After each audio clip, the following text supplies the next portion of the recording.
Dos épocas, dos gigantes y un secreto escondido dentro de la iglesia de Nuestra Señora de la Asunción en el Viso del Marqués. Hoy vamos a abrir esa puerta, unidos por un hilo invisible que atraviesa siglos. Estamos en Granada. Nació don Álvaro de Bazán el 12 de diciembre de 1526.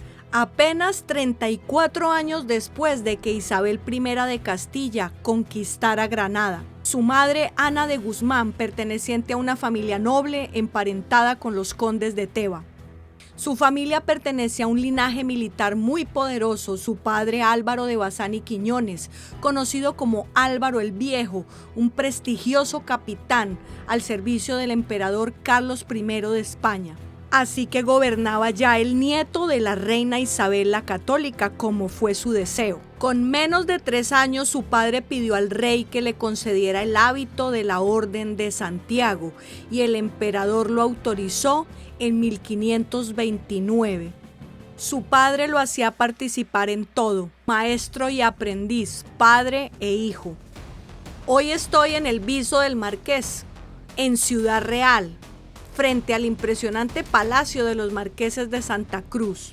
Y alrededor del palacio aparecen estos cañones navales históricos, que son un recordatorio directo de la vida de Bazán y de su mundo, el de la artillería naval del siglo XVI.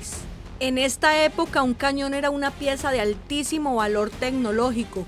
Fundir uno requería hornos especializados, moldes de precisión y enormes cantidades de bronce. Por eso, cuando se capturaba un barco enemigo, muchas veces lo primero que se hacía era rescatar sus cañones como trofeos de guerra.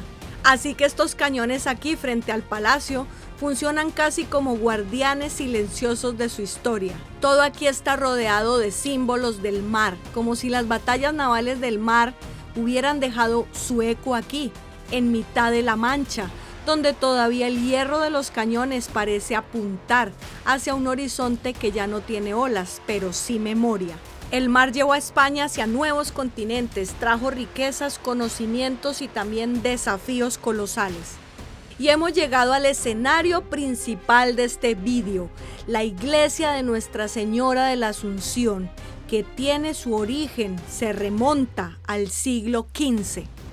Pertenece sobre todo al gótico decadente, muy típico de muchas iglesias castellanas construidas al final de la Edad Media. Esta iglesia se levantó sobre los restos de un templo anterior, algo muy habitual en la arquitectura religiosa de la época. El edificio responde al modelo de iglesia parroquial castellana, una construcción robusta, pensada para durar siglos, levantada con materiales locales y con una arquitectura sobria que refleja la mentalidad de la Castilla interior. Así que cuando la miras, en realidad estás contemplando más de 500 años de historia manchega. Es la iglesia de Nuestra Señora de la Asunción. Estoy frente a la puerta y por un instante el mundo se detiene. Respiro hondo y siento que detrás de este umbral se esconde algo que la historia ha guardado durante siglos. Y lo primero que encontramos es la primera sepultura que tuvo don Álvaro de Bazán aquí en el Viso del Marqués. Él murió en Lisboa en 1588. Y este fue su lugar de descanso inicial cuando regresó su cuerpo a España. Ahora está aquí la placa conmemorativa que tiene una inscripción detallando su vida y hazañas. Según documentación histórica naval, más tarde la tumba fue trasladada al panteón familiar de los Bazán en el convento de la Orden de San Francisco de la Villa. Se trasladó el 18 de enero de 1643, cumpliendo lo que él mismo había querido originalmente. Y dice, nació en Granada, venció a los turcos en Lepanto y Albania, a los moros en Túnez y La Goleta, peleó como caballero, vivió como héroe y murió como santo en Lisboa. Y como ya les conté en el anterior vídeo, ahora sus restos descansan en la capilla que se levanta dentro de su propio palacio. Ahora les voy a enseñar uno de los regalos más insólitos, sorprendentes y hermosos que ha traído la historia, el llamado lagarto del Viso, un cocodrilo disecado de casi 5 metros de longitud que proviene del río Nilo y que fue traído a la localidad por el mismísimo don Álvaro de Bazán en una de sus expediciones. Su presencia en el templo no es un capricho, el marqués lo dejó como símbolo y recordatorio de respeto y silencio dentro del lugar sagrado. Una pieza tan extraña como poderosa que ha terminado convirtiéndose en una de las señas más identitarias del Viso del Marqués. El reptil africano llegó aquí desde el siglo XVI por orden del marqués y lleva siglos colgados sobre las naves de la iglesia. Para mí, uno de los regalos más extraordinarios que nos dejó a España don Álvaro de Bazán.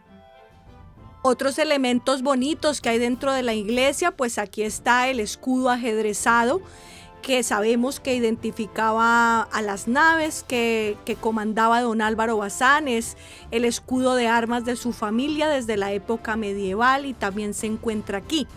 También podemos ver el emblema de la Orden Militar de Calatrava, ese estandarte que aparece aquí porque este territorio perteneció históricamente a la encomienda de la Orden de Calatrava tras la Reconquista. Aunque en 1539 Carlos I vendió la encomienda a don Álvaro de Bazán el Viejo, la herencia Calatrava quedó plasmada aquí en la arquitectura de esta iglesia. Sin duda esta iglesia guarda ciertas curiosidades y un rico patrimonio que merece la pena descubrir. Toda esta iglesia está cargada de simbolismos y de cosas inesperadas. También apareció una Santa Lucía en las paredes de la iglesia después de 200 años tras una reforma. Y aquí tenemos fanales de popa muy hermosos, decorados. Esta iglesia todavía nos va a sorprender aún más, porque aquí se cruzan, aunque siglos después, los destinos de dos titanes de España.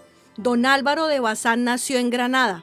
La reina Isabel la Católica quiso ser enterrada en Granada. En este templo descansó el cuerpo de don Álvaro de Bazán camino a su palacio. 84 años atrás, en este templo descansó el cuerpo de la reina camino a su sepulcro en la ciudad de Granada. Y para entender qué pasó en este recorrido, tenemos que ir al Palacio Real Testamentario en Medina del Campo. La reina Isabel la Católica murió el 26 de noviembre de 1504 a los 53 años. Probablemente una hidropesia debida a un cáncer uterino. Para la reina, Granada fue más que una ciudad conquistada en 1492. Fue el símbolo de su obra de vida, el cierre de la Reconquista y el punto más alto de su reinado tras siglos de lucha por la unidad de la corona hispana. Al elegir Granada como lugar de descanso eterno, la reina quiso que su último sueño fuera ese horizonte donde la historia de España se había transformado para siempre. Y esto fue lo que escribió en su testamento: y quiero y mando que mi cuerpo sea sepultado en el monasterio de San Francisco, que está en la Alhambra de la ciudad de Granada, rodeada de religiosos y religiosas de la dicha orden, vestida con el hábito de bienaventurado pobre de Jesucristo San Francisco, en una sepultura baja sin adorno, salvo una losa baja en el suelo, llana, con sus letras esculpidas en ella. Pero quiero y mando que si el rey mi señor eligiera sepultura en otra iglesia o monasterio de cualquier otra parte o lugar de mis reinos, que mi cuerpo sea allí trasladado y sepultado junto con el cuerpo de su señoría, porque el ayuntamiento que tuvimos en vida y que nuestras almas, espero en la misericordia de Dios, alcancen en el cielo, lo tengan y representen nuestros cuerpos en el suelo. Leyendo su testamento se puede concluir que la reina era una persona muy organizada y también previsora. Quiero y mando que si falleciere fuera de la ciudad de Granada, que luego sin detenimiento alguno lleven mi cuerpo entero como estuviere a la ciudad de Granada, y si acaeciere que por la distancia del camino o por el tiempo no se pudiera llevar a dicha ciudad de Granada, que en tal caso lo pongan y depositen en el monasterio de San Juan de los Reyes de la ciudad de Toledo. Y si a la dicha ciudad de Toledo no se pudiera llevar, se deposite en el monasterio de San Antonio de Segovia. Y si a la dicha ciudad de Toledo ni de Segovia no se pudiera llevar, que se deposite en el monasterio de San Francisco más cercano de donde yo falleciere, y que esté allí depositado hasta tanto no se pueda llevar y trasladar a la ciudad de Granada. 22 días después de su muerte, la reina Isabel la Católica emprendió su último viaje. Antes de salir se cumplió fielmente su deseo de ser colocado su cuerpo vistiendo el hábito de San Francisco, símbolo de humildad y devoción, como había pedido. Los preparativos del cortejo fúnebre fueron sobrios en intención, pero grandiosos en el desarrollo.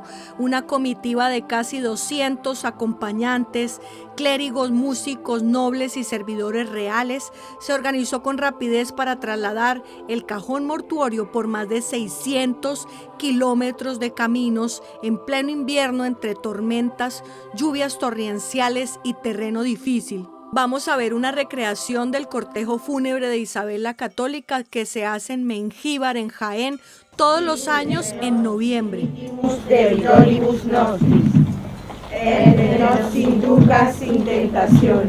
A comienzos del siglo XVI, este camino duró 3 semanas, siendo además especialmente penoso, ya que coincidió con unos días de muy mal tiempo, con tremendos temporales que ocasionaron fríos, muchas lluvias e incluso ríos desbordados. Aquí en Mengíbar se hace esta espectacular recreación histórica debido a que aquí hubo dificultades para atravesar el río Guadalquivir. En cada etapa del camino hacían noche cada día en un lugar distinto, para así descansar y tomar fuerzas para esta larga travesía, pasando por las ciudades de Ávila, Toledo, Manzanares, Linares, Jaén, Alcalá la Real o Pinos Puente. Así, tal como lo vemos en la escena, debió haber sido la llegada del cuerpo de Isabel la Católica al Viso del Marqués hasta la iglesia de la Asunción, un alto en el camino antes de cumplir su última voluntad, llegar a Granada. El año pasado estuve en la Capilla Real de Granada y fui muy feliz sabiendo que la reina Isabel la Católica descansa allí cumpliendo su último deseo. Estos son cenotafios porque los cuerpos yacen en la cripta, aquí en unos féretros de plomo que fueron hechos en tiempos de Felipe II. Y aquí colocada en esta puerta mi homenaje personal a los reyes católicos Isabel y Fernando, cuyo sueño de imperio cruzó océanos y siglos, y Juana su hija, atrapada entre amor y locura, todos juntos en el silencio eterno de sus féretros, mi corazón eternamente agradecido por lo que hicisteis. Sois guerreros indescriptibles. Y volvemos a la iglesia del Viso del Marqués, entendiendo ahora la importancia que tuvo esta parada. Aquí permaneció el cuerpo de la reina Isabel la Católica, la más grande reina de todo el mundo, y la iglesia se ha convertido en un punto fundamental que dio lugar al cumplimiento de su deseo. En la fachada aún se conservan placas que conmemoran aquí su estancia. Esta placa recuerda que el 10 de noviembre de 1504 en esta iglesia descansó el cuerpo de la reina doña Isabel la Católica, camino de su sepulcro en la Catedral de Granada. Conquistar Granada le costó a la reina Isabel casi 10 años de esfuerzo, enormes sacrificios y recursos, pero logró en 1492 su gran objetivo, la rendición de la ciudad, la unificación de España, y ahora descansa eternamente allí. También en esta iglesia, en su fachada, se encuentra el soneto epitafio que Lope de Vega escribió al sepulcro del Marqués de Santa Cruz, en su fragmento principal, tal y como aparece en los anales de su obra La Arcadia, 1598, así recitaba Lope de Vega. Otra de las cosas más bonitas es que en la fachada de la iglesia del Viso hay unas placas donde se recuerdan todos los letrados, escritores e historiadores más importantes que escribieron sobre el Marqués de Santa Cruz y también sobre su palacio. Esto es un homenaje que convierte el muro en un auténtico museo al aire libre de memoria y cultura. Les invito a que se tomen el tiempo de leer cada uno porque es extraordinario. Está documentado que don Álvaro de Bazán fue reconocido como un hombre de gran cultura y amante de las artes y las letras, y que durante su vida y la de sus descendientes, el linaje de los Santa Cruz mantuvo relaciones amistosas y de protección con escritores y poetas de su tiempo. Autores del Siglo de Oro como Lope de Vega, Luis de Góngora y Miguel de Cervantes dedicaron obras al linaje o reconocieron su prestigio. Esto indica respeto y relación, aunque no siempre implica patrón formal de mecenazgo. La descendencia de la familia continuó ese interés cultural. Por ejemplo, don José Joaquín de Silva Bazán, noveno Marqués de Santa Cruz, fue director de la Real Academia Española y apoyó publicación de ediciones importantes de la lengua y la literatura española del siglo XVIII. Ya me voy del Viso del Marqués y nunca olvidaré este lugar, porque siempre sabré que en su iglesia está el lagarto del Nilo que don Álvaro de Bazán, el gran marino invicto de España, nos regaló, convertido hoy en símbolo de historia y grandeza en Ciudad Real.